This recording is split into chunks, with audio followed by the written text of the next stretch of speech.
വർത്തമാനം മാത്രമേ പറയുള്ളൂ. കാരണം എന്റെ നാവതിന് പറ്റൂല, ഞാൻ വളരെ നല്ലവനാണ്, ഞാൻ മഹാനവറുകളാണ് എന്നൊക്കെ തോന്നുന്ന നിലക്ക് മുമ്പര് പറഞ്ഞിട്ടുണ്ട്. അതുകൊണ്ട് ഞാൻ ചീത്ത പറയൂല, തെറി പറയൂല എന്നുള്ള ആ കരാറാണ് കൽപ്പിക്കാൻ പോകുന്നത്. നല്ല ക്ഷമ നിങ്ങൾ കാണിക്കുക.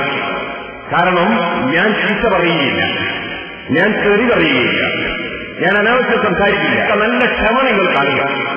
കാരണം ഞാൻ ചീത്ത പറയുകയില്ല, ഞാൻ തെറി പറയുകയില്ല, ഞാൻ അനാവശ്യം സംസാരിക്കില്ല.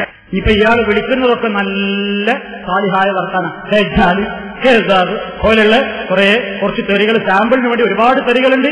അതിനൊരു സാമ്പിളിന് വേണ്ടി ഒന്ന് രണ്ടെണ്ണം കേട്ടു. എന്താ സാധനം? സാടിയെല്ലാം കണ്ടാൽ ഭ്രഷ്ടാക്കാൻ പറ്റും. സാടി അതും മനസ്സിലായില്ല. കുന്തത്തിന് ഒരു കുന്തത്തിനൊരു സാടി, എന്തൊരു തെറ്റാലി. എന്താ വർത്താനം? നല്ല സാലിഹായ വിളിയാ വിളിക്കുന്നേ, തെറിയൊന്നുമല്ല. ായിരിക്കും. എന്തൊരു തെറ്റാലി.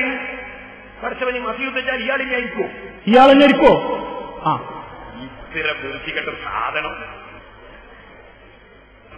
ഇത്തിര വൃത്തികെട്ട സാധനം. ആര്? ഉളുപ്പില്ലേ? ഉളുപ്പില്ലേ? എന്താ ഇങ്ങനെ കേൾക്കാമായി പോയത്?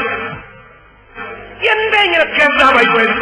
എന്താ ഇങ്ങനെ കേൾക്കാമായി പോയത് എന്നല്ലേ നമുക്ക് ചോദിക്കാറ് അല്ലേ? ഈ ദജ്ജാല്, അത് ഈ ദജ്ജാലുകളുടെ ഒക്കെ ഏറ്റവും വലിയ ടോപ്പ് നേതാവാണ്. അതല്ലേ പറഞ്ഞത്. ഞാൻ ചോദിച്ചു, എന്തും വയറ്റിലാക്കിയിട്ടാ വന്നത്? എന്തും വയറ്റിലാക്കിയാ വന്നത്? അവസാനത്തെ ചോദ്യം തിരിഞ്ഞില്ലേ?